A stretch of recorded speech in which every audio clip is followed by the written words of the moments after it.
The views and opinions expressed on this program are not necessarily those of this station, JVC Broadcasting Management, or its sponsors. I am Danny Rivera, and we are here in The Advocate. I'm actually here with my Pops today, actually. Go ahead, Pops. Hey, how's everybody doing out there? Glad to be here. You know what? You know what's crazy, man? Is like you and me started in almost everything that we can basically say. Like, we did the music, the asking myself organization together. Right. You and me did a lot of stuff, man. I mean, I go all the way back from the days of the Breakers. Why don't you tell everybody about, your past and all that? In Sachem High School. Okay, Sachem. Well, one thing I want to say is that I've worked with a lot of talented people, which has been great. Like I worked, I'm sure you know, with Cockroach. Why don't you tell everybody about your history? Because us growing, the funny thing is people don't realize my background in music is so deep. Like, I was on the DNA show and we were speaking to Mickey Fax. Okay. And I was telling Mickey Fax, I'm like, yo, because he said, want to hear something really interesting? Okay. He actually was talking about his father rapping to him when he was younger. Oh, wow. I couldn't even believe that. When he said that, I'm like, whoa. I'm like, that's why I know a great MC from a great MC, because it's like we were kind of like born into like the music field. Right. Exactly. I've been doing this all my life. I was into rap since I was like 8 years old. When I was growing up in Do you see like the difference though, like back like in your day to like now? Because when I do The Advocate, I compare it like from different kind of eras. So when I'm saying like, do you see like the children acting a lot different in this era than in your era?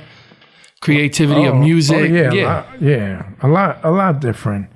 Because I think that what happened is that a lot of the kids that were doing it, like in my era, they were very serious about doing it. Like I felt like they were a lot more hungry to want to get their music out there and everything. Because you got to remember, when we first started, there was no internet. So there was no social media. We had to do everything on our own. We had to go to clubs on our own to promote ourselves, We had to hook up with managers on our own, all different things. We did it on our own, so that's a big difference. The kids now, I feel like they take music, but they just throw it together. Like they don't really work as hard as when we were first, coming up. When we were coming up, we were very serious in everything we did. Whether it was the lyrics and everything. I feel that a lot of the lyrics now are totally not what I thought that hip-hop was going to go in that certain direction. But you know what's funny, though? From Rapper's Delight. Okay, but the thing is, like, people, this is what I always try to talk to people about, from the music or the anti-bullying thing. Right. Is that now what you're really seeing is the generations not understanding each other and going different paths. Like the generation before us, I felt like we kind of like read the blueprint in that. Right. Now the generation after all that, and the factor isn't the same. Like when I grew up in the household, like, when you, Biba, right. Mima, Mom, and it was like, like a real family household. Oh yeah, of course. Everything was so different. And I had the studio, and, we brought in people, we brought in talented people. I even remember with Jerry Robinson teaching him how to rap when he was 13 years old. And now look at him, he's out there and, he's doing his thing in the industry. It's just, when you really take a look at it, man, it's just insane how everybody that we cross paths with, A, became an A-lister, right, or B, became famous in their own profession. Yeah. Totally agree with you. But I was telling my listeners from last week, when I was elaborating with last week, and I was talking about, with the Grammys. Right. And how everything kind of like, changed a lot, like in the music, like you couldn't do this, you couldn't do that. This is not right. This wasn't politically correct. Right. And me and Althea were talking about it. Uh-huh. And everybody, you better know, Eddie Rocky Rivera is in the building with me today. Yeah. So I got the big dog, I got my pops here with me. How's everybody doing out there? Another thing, man, is just, my goodness. When you would see different types of creativity from back in your day, from being with breakdancing, from you guys doing a lot of different things that were like positive, because you guys didn't really, in your generation, didn't really want the negative to really come out in a lot of that source. Well, what happened was, it's the funniest thing, because I go back to Sachem one year. Okay. And all of a sudden, I see all these guys, they're wearing street justice shirts. And I see them breaking in the hallways. And do you know his son actually did a very big, huge, a TikTok that went viral? He was actually with Fabio and them. I actually got to meet him in the mall. Right. But you met them. Don't forget, you met them in Revolutions. When they were younger in the streets. Right, when they were younger. They were gonna perform. You remember that? Yeah, I remember that. That's when they first won the talent show. Yeah, well, they were the New York City breakdancers. Dancers. Oh, man. I remember that. Oh, wow. Uh-huh. You know what's so funny, man? It's just so many years passed by. Like, everybody that you remember, shout out to Sammy, too. Everyone that you remember that was so younger. Right. And then you watch the development of them growing up, and it's like, whoa, okay. Yeah. You know what I mean? Because there's a lot of cats that I knew that blew up, that became real famous. Look at Charles. When he was younger, nobody would, you know what I mean? Yeah. Nobody would pay attention to him. He became the biggest name in hip-hop at one point. See, Robert Delgado, which was Bobby, he was the one that started the street justice. So I'm seeing these guys breaking and everything. So I go back to my neighborhood and I tell everybody, all right, guys, let's get ready. We're going to have a breaking group. They're like, what? I said, yeah. Tell them who. We're going to have a breaking group. They were like, you mean to tell me? I said, yeah. I said, we're going to learn how to do it. And, we did it. Nice and Nasty did a great job, too. And, we wound up making it all the way to the Roxy's. We also had that breakdance competition that we won where Mayor Koch was doing it at Pier 11. I want you to tell everybody, though, who was a part of the breakdancing group, and everyone's going to be like, get out of here. And I'm the only B-boy in my family. I'm the only one in my family that can't do B-boy. Right. I can't breakdance. Well, the whole family did it. My brother did it. Uh-huh. Mel did it. Uh-huh. We had Willie. We had T. We also had Little Mindy. Little Mindy, I used to spin her on my back. Back in the days, on one hand, and I think about those things, and I'm like, it was crazy how we used to do the things we did, But the good thing about it is that it kept us a lot out of trouble, because breakdancing was just breakdancing against each other. It wasn't like guys were fighting and getting themselves into any kind of problem. It was, it was the dancing. Who's going to win the competition? Who's not going to win the competition? The same way that it's supposed to be with you guys when you're doing a cipher for the rap, right? It's only supposed to be that you're showing your ability on who's the most lyrical MC out of everybody, But in these days, I notice a lot of kids that get jealous, they get upset, and then they want to fight. That's not how it was created. What I miss back in my day was that you didn't want to sound like nobody else. The creativity that you would go in, the mark that you would leave would be something 10 times different inside the creativity in any art, in any genre. So even in rap, like we dibbled in rock, right? Rock, you didn't want to sound like anybody else. I mean, you would still get, you would still listen to like, you would still listen to like, like I would listen to Korn, you know what I mean? Like I would, so like, that's something too that people not understanding neither. Like, to be an artist, man, you had to love every single genre. That's how I felt. Yeah, you did. Because you didn't. I never wanted to be put in a box. So we would Linkin Park. You remember? Oh yeah, did the records like Linkin Park. Yeah. JR with the rock band, the Formula band. Sure. People on like when I try to explain to everyone too, is that I did a lot of different things, and really tried to change everybody's aspect in the art, in the form. In any which way that we can, with the anti-bullying, with the kids, we did a whole. We did a whole. The anti-bullying, you got to remember something. We're gonna get on that. Right. We're gonna get on that actually after. We did. And this is Danny Rivera, and I am the Advocate.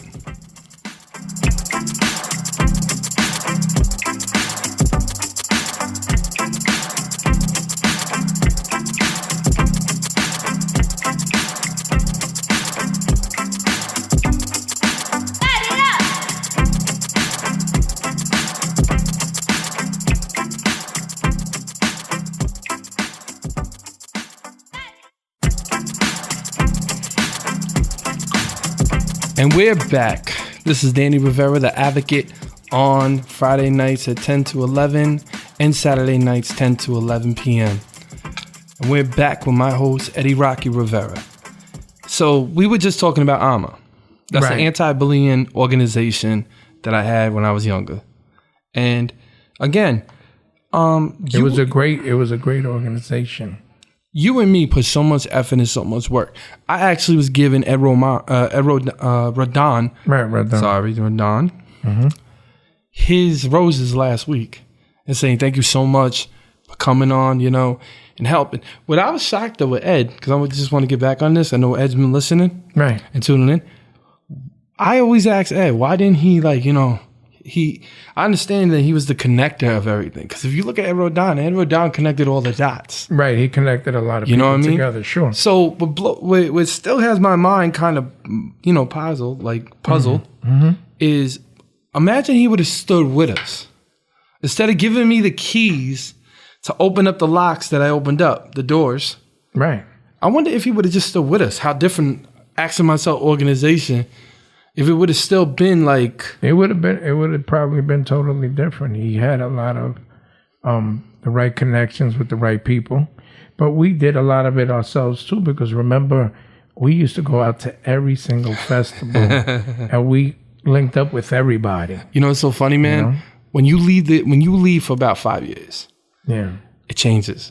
Sure. Everything just changes. Sure. I'm sitting there, my boy goes, I'm like, yo, so where's T? He's like, he's gone. I said, what you mean he's gone? He goes, yeah, he got boosted up. He left to Miami or this one. Right. It's like, wow. They advance so fast. Yeah, so it's like, so fast. I seen so many people who are literally now they're politicians. And they were just, on the right field with me, like doing, it's just amazing. Well, you got to remember something. We knew Lee Zeldin before he became the senator, right? Yeah, we knew a lot of different people. State. And then you're watching him now. He's doing trying to run with the governor. Yeah. Right. We met. Listen, we met a lot of people in those festivals. A lot of musicians like Richie Canada, which was great. Remember when we went there? He was doing Lemonade and stuff like that, and he was asking me to rap on the Lemonade. Yeah. Right. With that girl and everything. There was a lot of different people. Sarah Anker, amazing. She's actually on the station. Is she? Yeah. She's dope. I'll be listening to her. So shout out to Sarah. She's great. I love Sarah. She was a great Sarah's person always been to great legislator. Yeah. Gave us a lot of, info and really helped us. Right. Gave us a lot of info with AMA. And they were pushing it a lot. You know what too is, and I always think about this, man, and this is something. It's like, think about everywhere that you and me, even in film, music, right, advocacy. It's like when people look at us, man, and everyone asks us, they go, "What are they gonna do next?" It's like you and me have always surprised everyone with what we were gonna come out with next and what we were gonna do. And you know what I love? I love when Mima goes, "What?" and I love my grandma. And it's funny because it all worked out really well. Because I got to tell you, you're doing amazing in radio and all that kind of stuff, and that's awesome. It's weird because I was broadcasting and everything. So shout out to my boy Dave in the studio. Nice, everybody. That's great. And then Backpacks of America. Yep, that's great. I feel good because I did this show. It's just been on, but it's been getting so much feedback. I believe it because I know how you are. They stopped us in a store. And they were like, yo, are you Danny Rivera, the Advocate? I'm like, yeah. And the kid was like, yo, can I get a picture with you? Took a picture with him, man. So shout out to that kid, Mike, man. Nice. Yeah, so I was in 7-Eleven. Yeah, shout out to Mike. It made my day with that. But it was dope. Listen, let me tell you something. I was dope. When you get involved in projects like this, when you're doing radio, when you're doing everything, what you do in your own career is you're just advancing yourself, and you're gonna just keep going up. You'll keep going up, and you'll keep going up. I just love the passion. That's how it works. Yeah, but it's true. You like the passion of it. You like the creativity of it. You like to learn more about the surroundings and everything that that you've accomplished and you're working on. It's very important to really focus yourself Because once you stay focused, then you can do whatever. Look at me when I decided to go into film. Oh man, 2003. And it was the craziest thing because I'm in the park with my friend Holly, of course. I'm looking through her camera, and I'm looking in Morris Park, and I'm looking at the trees, I'm looking at the ground, I'm looking at the side, and then I look at her, and I go, I'm gonna make a movie. And she goes to me, "You're gonna what?" I said, "I'm gonna make a movie." She said, "No, you're not." She goes, "How are you gonna make a movie? You don't even have sound equipment." I said, "I use cellular phones." Cellular phones back then, you could get the audio. The audio wasn't bad. You know what I mean? So once the movie was done and we did the premiere, in a couple of the different theaters and everything, Holly goes to me, "Boy, you said you were going to make a movie, and you did." That's because I was always determined to do it. And that was the goal. I was saying to myself, I'm going to do it. And it's so funny because when you first start, nobody believes in you. So what you got to do is you got to use more like the neighborhood kids and whoever you can to get involved in the project, right?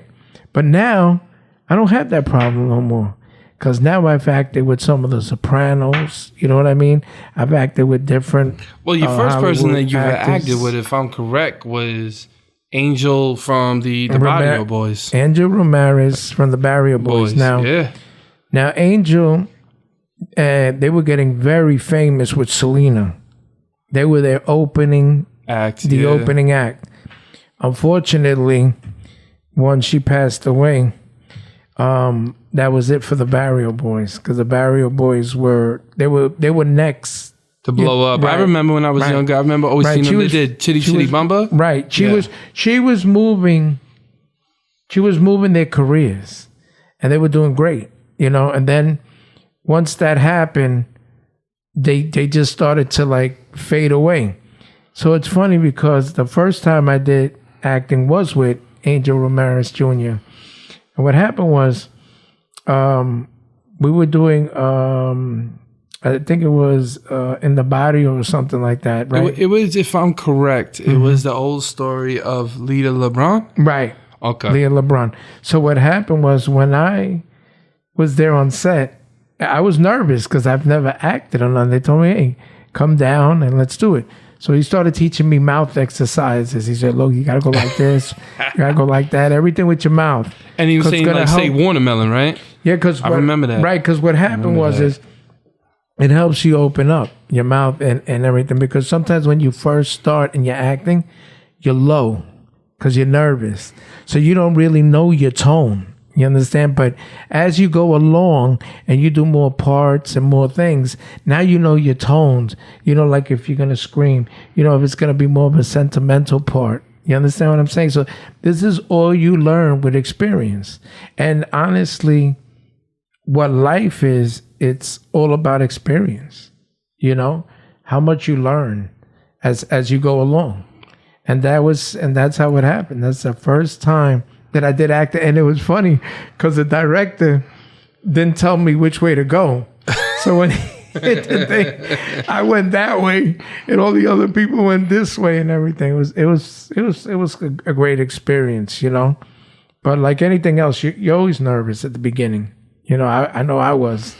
And especially working with him, because he had a great reputation. They were very known and everything. And unfortunately, they were right there until she passed away, which was sad. Yeah, but you got to do movies with so many people, like. Oh yeah, but the thing people, is, sure. when we come back, because when we come back from that, you're gonna explain to everybody all your accomplishments and what you have done. Okay. And I am Danny Rivera, and I'm the Advocate, and we will be right back.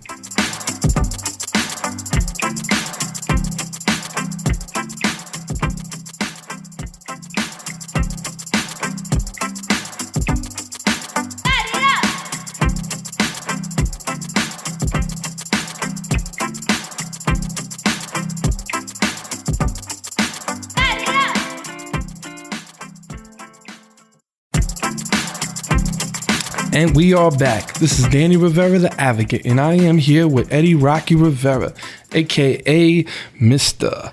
Pops. How's everybody doing out there? Danny, I wanted to talk to you also about when I acted with Artie Pasquale. Oh, here we go. From the Sopranos. Shout out to Artie. It was in The Right to Live. Okay. You know, Michelle Francesco's movie.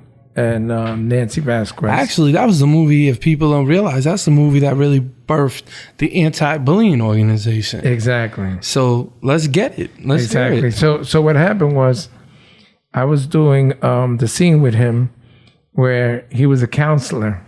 And, you know, he was counseling me and everything. And then right after I finished doing the scene with him, he goes, "You should have been a soprano."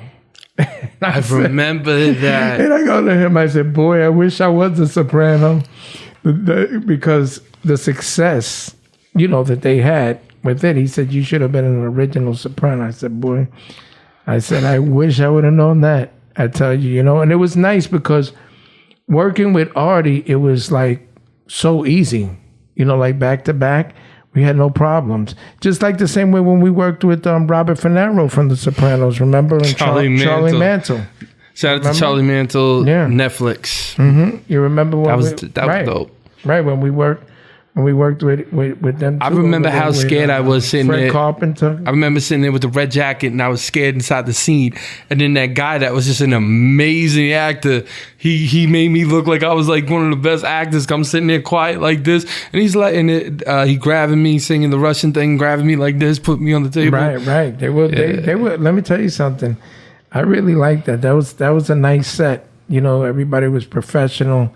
And it was nice, you know. But, you know, that's the whole thing, that if you're around a good cast and you enjoy what you're doing, you're going to do a great job. You know what I mean? Because you're so comfortable. But if you go somewhere, make you feel a little bit uncomfortable, then your performance is probably not going to come out to be the same. I remember you and me were inside the trailers. Yeah. And I think who we were, Artie, no, what's that guy's name? Robert Finaro. He just kept giving me advice, like, yo, young, you got to... And I'm sitting here and I'm like, and he's like, nah, you gotta. Yeah, he was. And then who was that other guy? I wish I remember that guy's name. That amazing actor, the one that threw the money down and the chips flew everywhere, and then he did like this weird Russian accent. He had the green coat on. Was that Frank? I think it was Frank. It was Frank. Frank. What was Frank? I can't believe I can't remember his name. But let me tell you something. That man was an amazing actor. He made all of us like have a good time and laugh. I'm looking at him and I'm like, because they pull us out of the trailer and they're like, okay, now it's time for y'all to go in there. And we're sitting there and they got the lights here. Shout out to Fred Carpenter too. Yeah, Fred Carpenter was great. I love Fred Carpenter. He always said, listen, anytime you want to be in the movie, kid, just come in because you're a natural. And I'm looking at him, I'm like, he's the one that made me a natural. I remember, that's right. He wanted you in there. He wanted you to do some more parts. He wanted me to do more parts because he was like, you're amazing. I was like, oh, man. Yeah. But it was weird, man, because like people don't realize how much experience that you and me had. Right. Like you and me were offered to be on the ASAP Rocky videos. Right. You and me were offered to be on Gotti too. Right. The movie Gotti. Yep. Shout out to Michelle. Right. That could have been on. Right. That could have been on Gravesend, the new one that's coming out right now with the episodes and that. They did a great job on it. I've already seen the trailers and stuff. They got Michelle. They got Fran Drescher. The reason why I mentioned all of that stuff is because Michelle is one of the people that actually, like, we all started together. I think it was in 2011. We all started together, and just the mold of all of us, from even Nancy making, what was that movie? Morph. My God, my goodness. She did a great job with Morph. That was a great story about a person having cancer and all that kind of stuff. It was good. That was a really you know what shocks me every day, man, is just when we go over our accomplishments and it's like, oh, we don't feel like we did that much, and we just looking down the stroll and we're just like, wow. Right. And then after a while, when you start thinking about it, you're like, wow, you know what? I was here. I did that. Because of all the people, right, that we know, somebody's related to somebody right now. Even if he was younger or even if he was older. Oh, sure. So I go into certain places without there and they be like, Rivera. And then you just take a look. Yo, energetic. And you'd be like, what's up? And all of a sudden, be like, how did I know? Oh, you know, blah, blah, blah. We were in the movie. Da, da, da. I was like, oh, wow. Yeah. So it's such a small world. Yeah, People don't understand course. this industry is a small world. Oh, yeah. Just like anti-bullying. I'm watching the kids that I taught. Right. And they're doing an excellent job. They got the organizations, the 501s up. They got the government. Yeah, together, the grants. Yeah. Yeah, they put a lot of things together. You know, and I remember when they first didn't know nothing, they would come up to me and they would ask me, yo, do you know how to do all that? And I'm like, here. So, you know what I mean? So it's just a lot of things, man. You know, the whole thing about everything to do with entertainment is that we all know it's a network. So you network with different people. But that's why we were so good at the anti-bullying. Right. Because we knew how to maneuver and we knew how to network and Right. we knew the right people to go see. But again, you got to shout out to Ed Rodin because he was one of the keys that he taught us and he was like, yo, you guys got to do it like, you know, you guys do it with the music. Sure. And we're like, oh, okay. Sure. Now I'm understanding it. Right. But the whole thing is don't forget that it all started off when you was in Brookhaven town. Even John Ciaramella. Right. When you was in I remember John was injured town. one day and I picked him up and I walked him all the way to his car. And after that, me and him became best friends. Yeah, and then you know, you had your situation with the town and you left and we were in the studio and we had a song.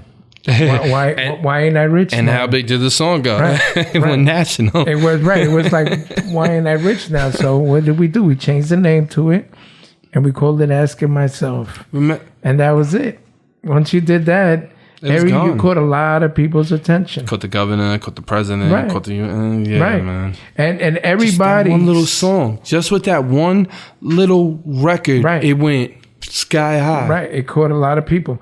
And not only that, but then you also walked around Everywhere. with the AMA. Remember the AMA logo and everything and the plastics and stuff? We put them in plastic. You know what's funny? But you would get them signed. You would get it signed by everybody. You know what's funny? I have a signature by Lee Zeldin and I Right. have a signature by the governor now. Right. And you have a signature of Strawberry. Yeah. You got Gooden. You got everybody. Canada. You have.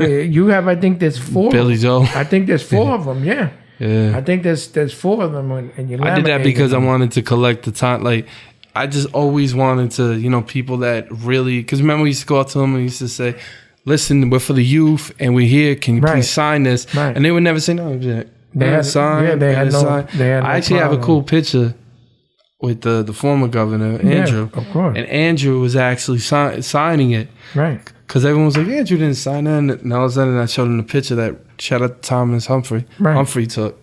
And it was like, whoa. But the coolest thing was doing those events. Remember the big events? They would call us up. Yeah, and then we would go and perform and the kids would go like this and put their hands up like when this. when you went to Mount Sinai High School, you know, News 12 came, everything. That was a lot of fun. Mike Del Judas. Right, Mike Del Judas. What was the other one's name, man? He was Mike so Del dope too. He Judas was in a was- famous rock band too. Was us too. What's that kid's name? He was in a famous rock band. He was always calm, cool, man. Oh, you're talking about the one from Twisted Sister. Yeah. Oh man, could I not? It wasn't Dee Snider. No, it was the other one. It was. Well, It was Mark. come on. I can't believe. Well, I remember you did something. All right, now we're gonna get off that because you don't remember that. But I remember you did the movie with Cheeks and Mark Warburton's. Where was it? Mark Warburton's. Restaurant. Yeah, because you were doing something with like Right. the American Idol thing, right? Right. We went there. I mean, I tell you, there's so many different things that we've done and we've accomplished. You know, and my stuff fans that wanted you to ask never- me too because they wanted to ask you too, but we're gonna get on that next segment. Okay. They were asking me elaborate when you met Jay-Z because they were like, your father met Jay-Z in Pun? Yeah. So they were asking me like, whoa. I'm like, Yeah, but Jay, it's so funny because. you got to elaborate that in the next Right. round because we're going on commercial right now. All right, I'm fine. And I am Danny Rivera, the advocate, the generation gapper, and we will be back.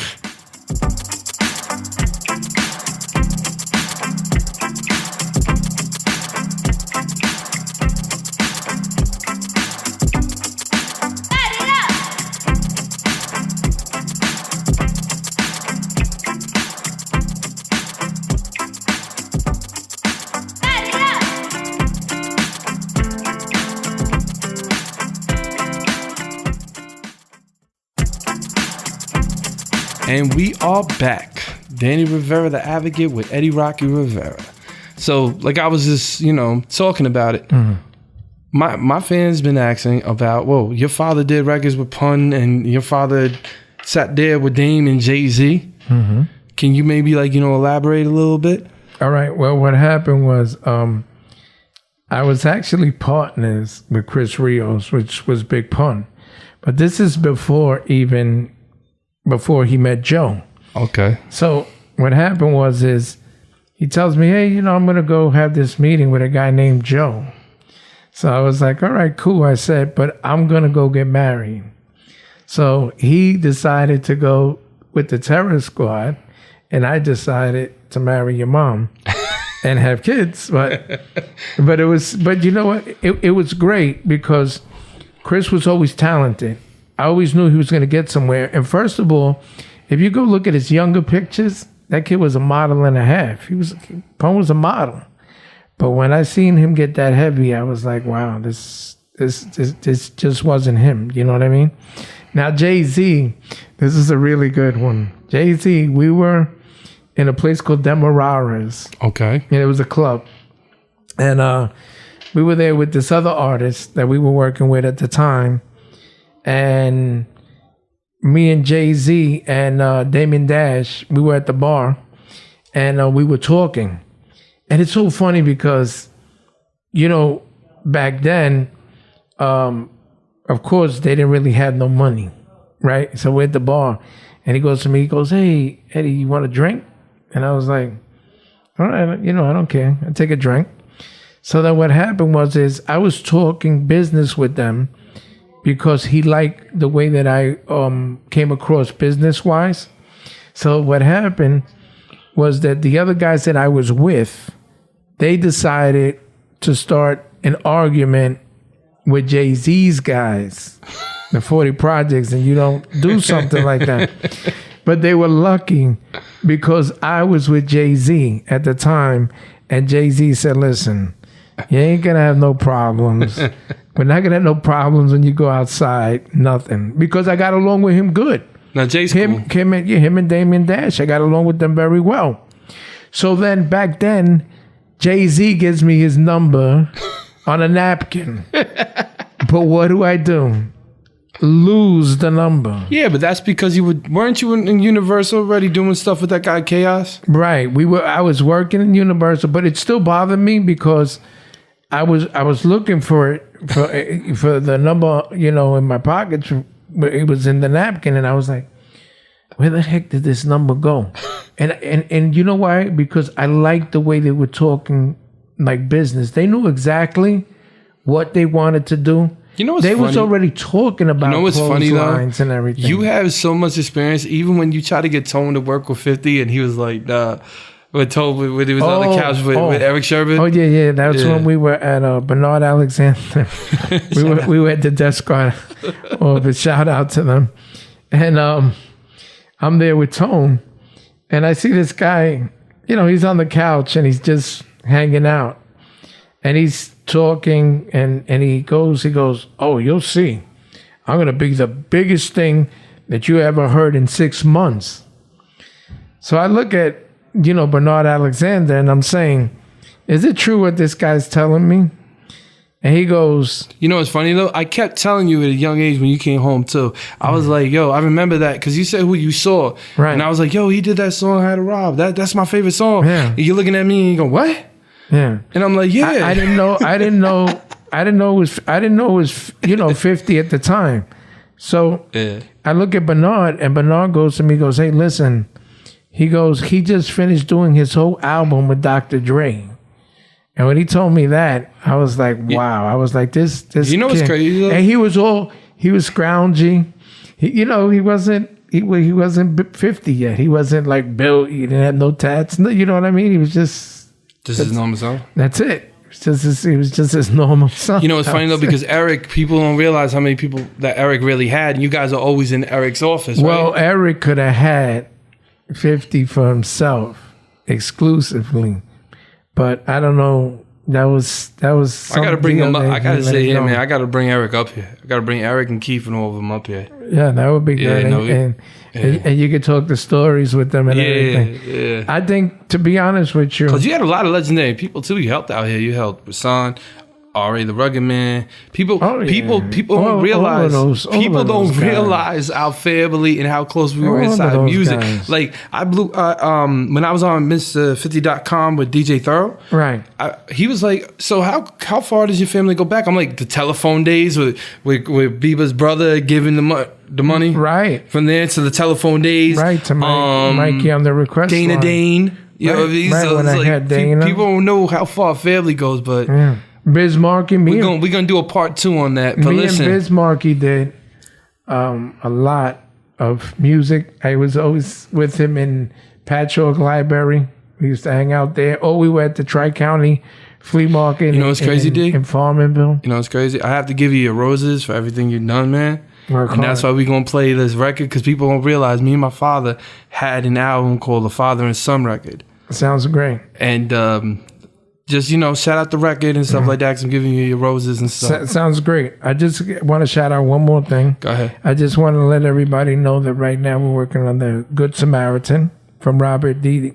Medina, right? Yeah. And also I got Streets 3 getting ready to come out eventually too, which I directed and everything, which is going to be out soon.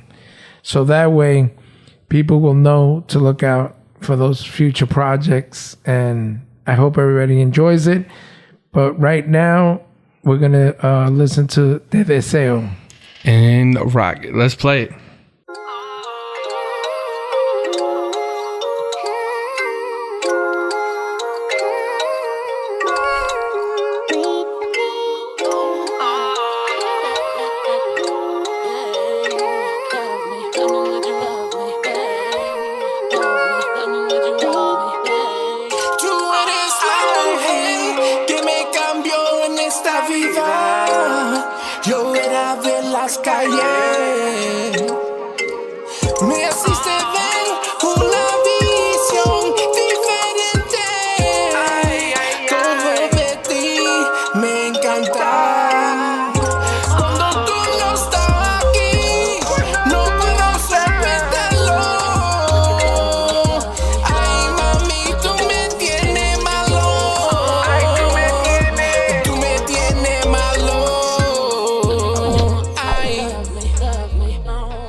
More than the world can see, cause girl, I was that blind man back in the day, chillin' in them body, wildin' out with them boys, till I met you, girl. I used to throw that money in the air, pesos sitting all on the floor, till I saw you in your eyes, and said that love is so much more, when you whispered in my ear, oh me, I'm on, and I was packing your ear, your mind, until I told you, girl, that you were the girl that I want, and And you know what? I love that song mix. That song brings so many memories. And, I had to give you the roses because that song, did very well on the streams and everything. And we work hard. It's a great record, And the Father and Son album, I can't wait for that to release soon. And I just wanted to give you your roses on here because everything you accomplished in the industry, in any aspect that you've done, from acting, from music, from the advocacy, people don't realize how much stuff you and me have put into all these communities. Right, it's been a lot of years, man. It's been a decade. It's a lot of work. If I'm correct, I'm 10 years old this year.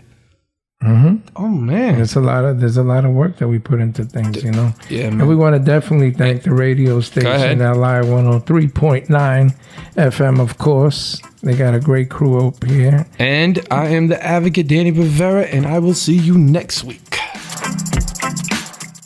The views and opinions expressed on this program are not necessarily those of this station, JVC Broadcasting Management, or its sponsors.